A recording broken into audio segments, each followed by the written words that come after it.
We thank Ryan and Emily for providing the offertory this morning. Alice Walker said, "To acknowledge our ancestors means we are aware that we did not make ourselves. And yet, in a world that changes quickly, in multi-generational communities, the line between our ancestors and ourselves is blurry at best.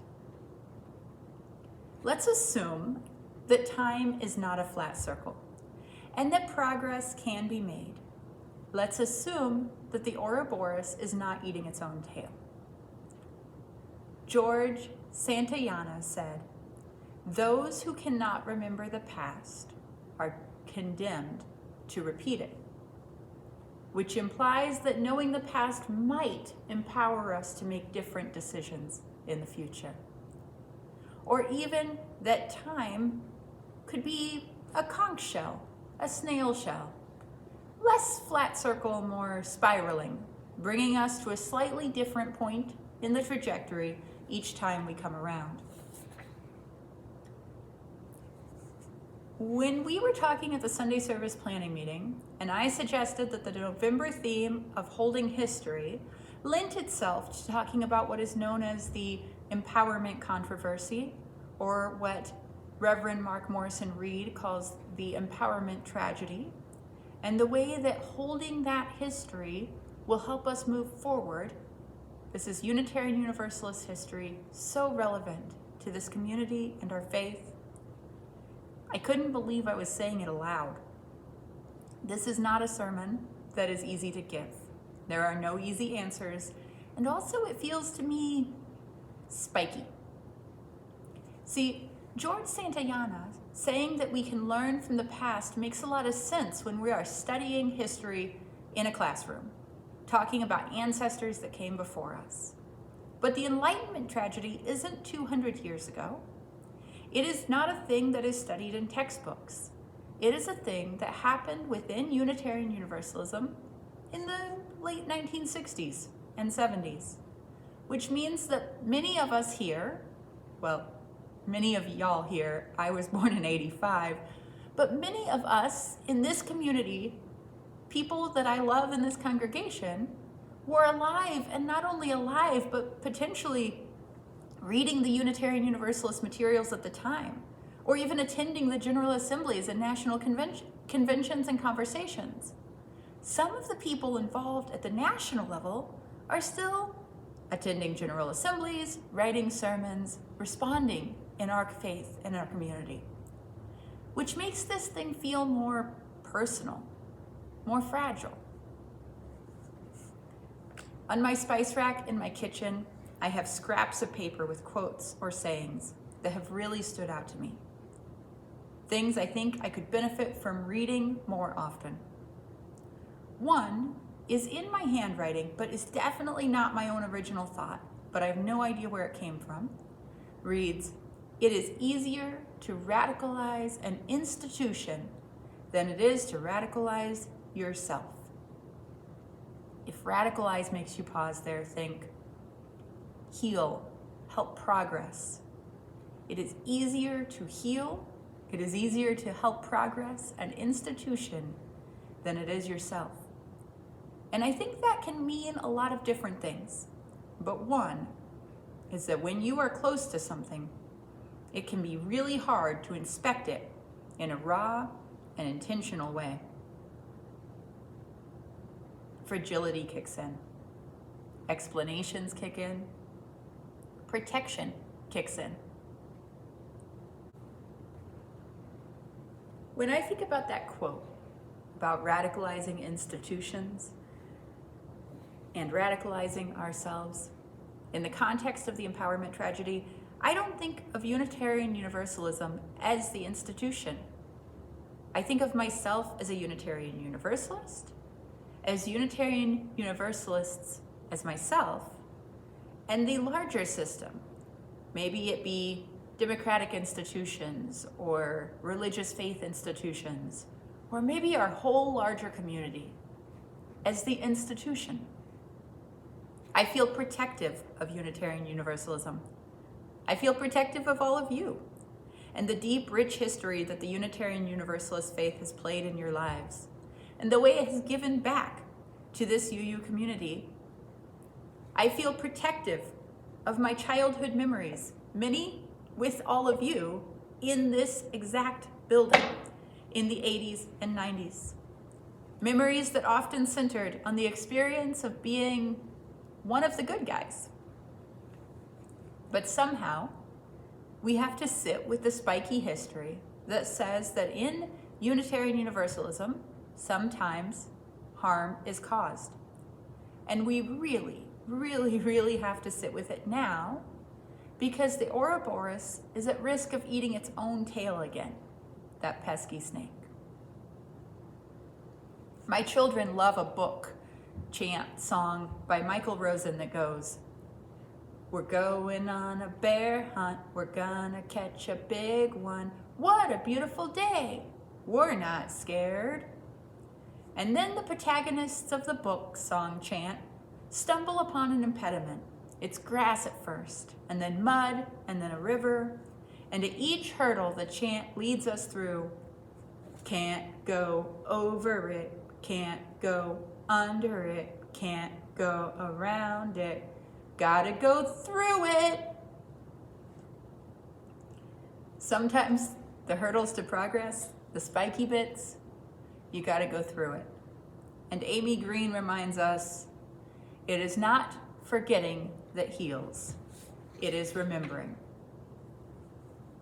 So all of that to say, let's take a minute to remember or learn what the empowerment tragedy was, how it impacted Unitarian Universalism as a religious community, and how it relates to today, because boy howdy does it relate to today. What was the empowerment controversy, or the empowerment tragedy? Reverend Mark Morrison Reed says, Jean Ott aptly called these events the white controversy over Black empowerment. In a denomination that was 99% white, what else could it be? So first, let's talk about the civil rights movement. The following scene setting comes from Reverend Mark Morrison Reed's UU World article titled The Empowerment Tragedy.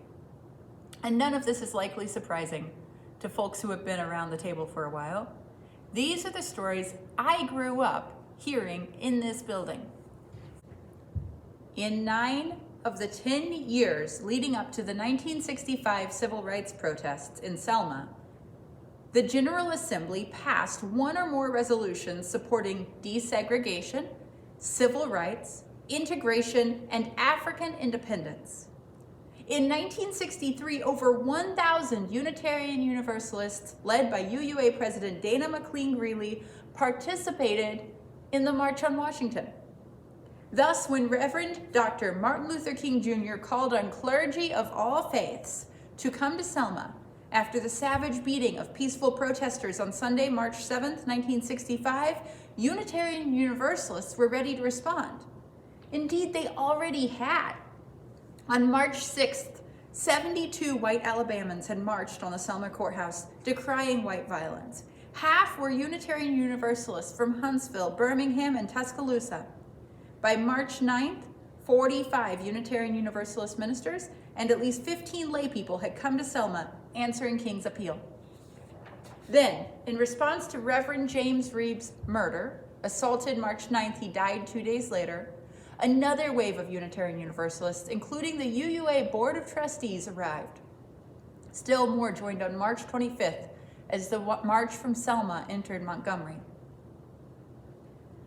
While Unitarian Universalists had been promoting integration and equality of access since the 1940s, Selma signaled a seriousness of the UU concern for racial justice, a commitment reaffirmed when in 1966, Dr. Reverend Martin Luther King Jr. delivered the Ware Lecture, the prestigious capstone lecture at the General Assembly.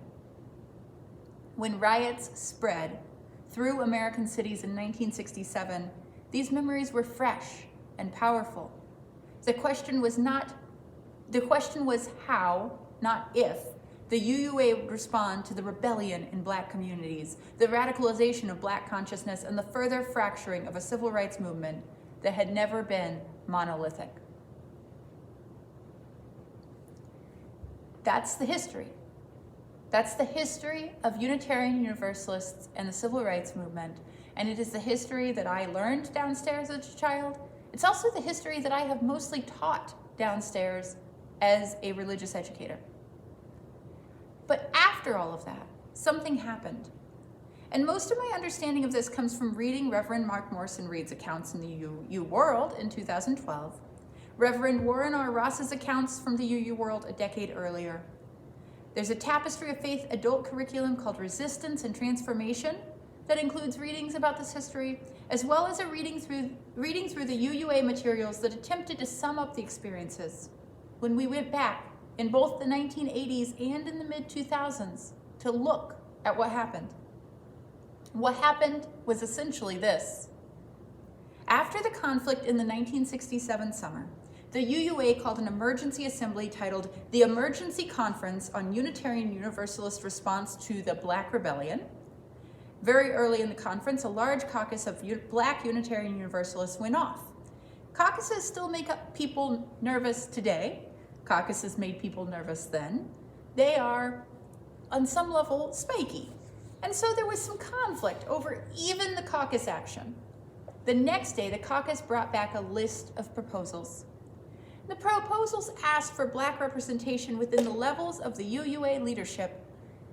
It asked to subsidize Black ministers, and, this is important, they moved to create what was called the Black Affairs Council, which was financed via the UUA at a pledge of $250,000 per year for 4 years. The Biltmore Conference, which is the emergency conference that we're talking about, endorsed these proposals and sent them on to the UUA board. End of conference. And the board, through methods I don't even really understand exactly, rejected these proposals. They instead funded another meeting of the Black Unitarian Universalist Caucus. So the caucus had 200 members attend, and they sent back their same list: Black leadership, representation on the UUA board and committees, financial support for Black ministers, and funding of the Black Affairs Council. The board again rejected the Black Unitarian Universalist Caucus proposals. This time, they did create the Black Affairs Council, but did not fund it. And then they created a new Commission for Action on Race, which was mostly white, it seems, and full of traditional UUA leadership, and gave them control over a $300,000 fund that would, in theory, go partially to the Black Affairs Council. They also approved what they called Black and White Alternative, which was explicitly quoted as to provide an independent denominational agency in which Black and White Unitarian Universalists can work together as equals, which was given a lot of side-eye in the congregation at the time as essentially the All Lives Matter talkback group for the time. And notice that while there is funding for the Black Affairs Council, the struggle now has become over money and not leadership. Leadership and supporting Black leadership within Unitarian Universalism has dropped off completely. This was, we'll say, frustrating for those in the Black Unitarian Universalist Caucus. The chairperson was Hayward Henry, and Hayward Henry issued a statement that the board's refusal to give the Black Affairs Council direct control over their own funding was, quote, a traditional racist and paternalistic approach to Black problems. The Black Affairs Council funding was again already on the agenda for the 1968 General Assembly, when weeks before the assembly, Reverend Dr. Martin Luther King Jr. was assassinated. People were furious, grieving, hurt. The resolution at the General Assembly to fund the Black Affairs Council fully passed with 72% support at its initial ask of $250,000 a year for 4 years. They just passed it, 72%. But then it turned out that behind the scenes, again, how is there a behind the scenes here? Is this the sort of thing that led to the nearly overzealous budget transparency we have now? I don't know. I don't understand. But it turned out that the UUA was struggling financially, and the board decided it would instead of approving those 4 every year allotments, it would directly ask each year for individual approval by the Assembly. So it has to go back for a vote for each year. And so the funding of the Black Affairs Council, which was supposedly granted in 1968 for 4 years, was back on the agenda in 1969 from what I understand. What I understand is it was supposed to have passed for 4 years, but now it's back in 1969. And it wasn't on the start of the Assembly agenda, but at the very end of the meeting. For those of you that have never been to a UUA General Assembly, this is a week-long business meeting with a whole lot of meetings, and people are very tired by the end of the meeting. A proposal was made to change the agenda so that this funding could be voted on at the start of the meeting, which passed with a simple majority, but not the 2/3 majority necessary to swap it out. That's Robert's Rules of Order.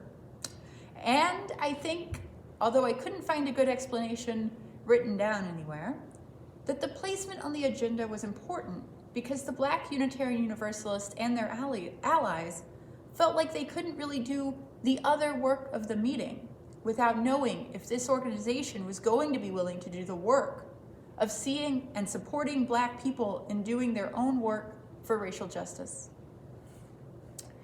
And so here comes Black Unitarian Universalist Caucus Chairperson Hayward Henry again, and he declares, unless the Assembly agrees to deal with these basic problems now and not next Wednesday, the microphones will be possessed and the business of this House will come to a halt. They're going to take the microphones. The motion to reconsider still was not passed. And then Black and white supporters of the Black Affairs Council took the dang microphones. And this is what's often remembered and what was photographed. The next day, in response to that, the agenda was still not reordered to put the issue of immediate racial justice higher on the agenda. They still could not get a 2/3 vote. And when it wasn't approved, the Black Unitarian Universalist Caucus got up and left. They walked out. This time, quietly, without any microphones, but they left. Reverend Jack Mendelson was the local minister at the Arlington Street congregation near the convention center. He went to the microphone that had been left, and he stated, "Our Black delegates of the Black Affairs Council have now left the room.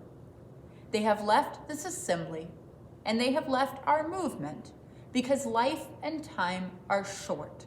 The assembly is returning to business as usual and to the position of Black people on the back of the bus." He then invited those in solidarity to come to the church down the street where he was minister.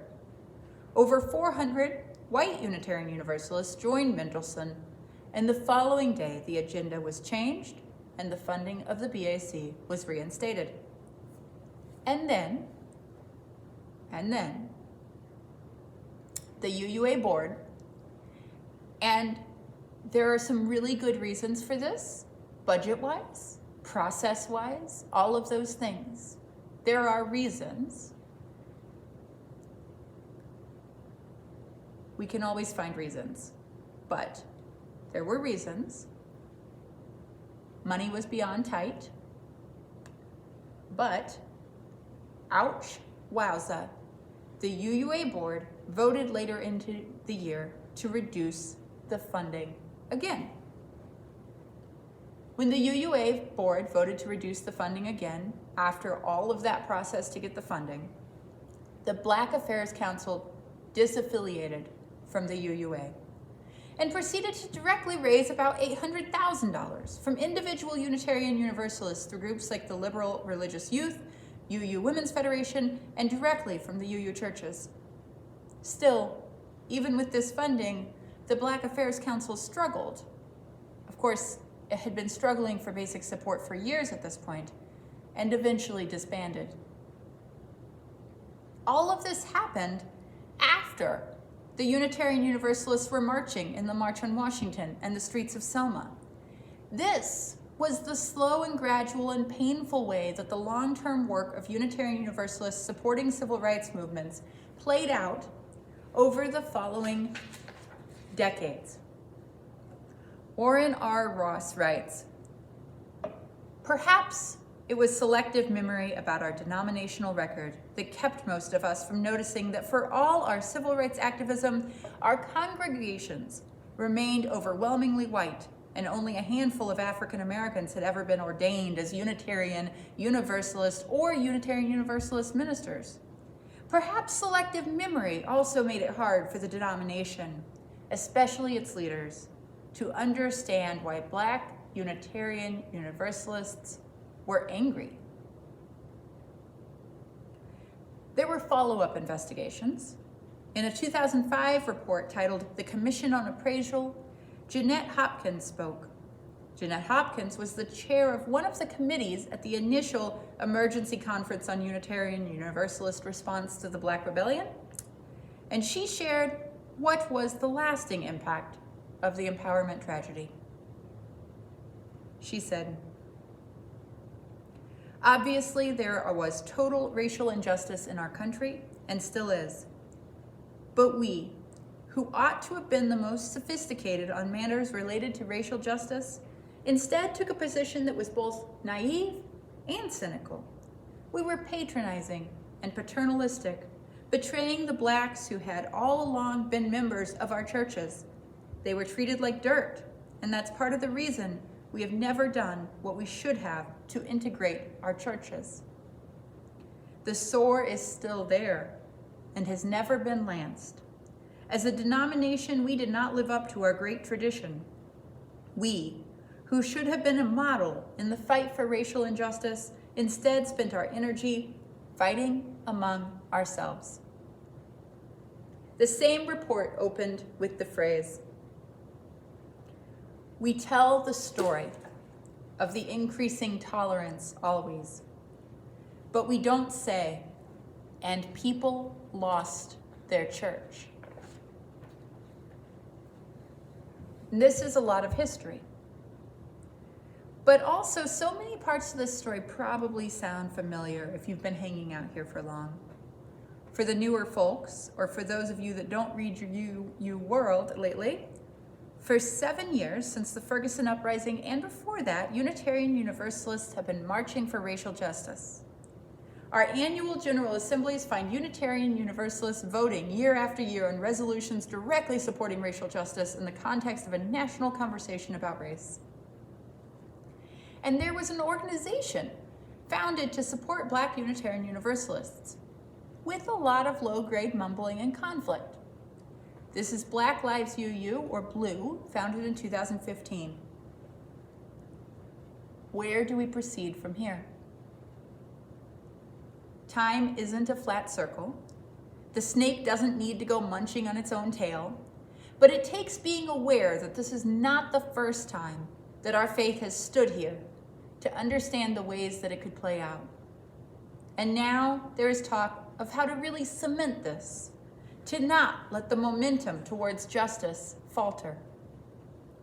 One way that is currently being explored is to add an eighth principle.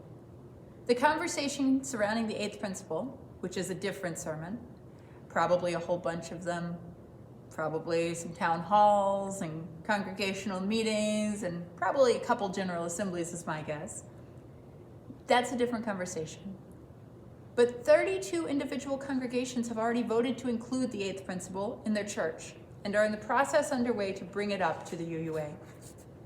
The eighth principle would state this: we, the member congregations of the Unitarian Universalist Association, covenant to affirm and promote journeying towards spiritual wholeness by working to build a diverse, multicultural, beloved community by our actions that accountably dismantles racism and other oppressions in ourselves and our institutions.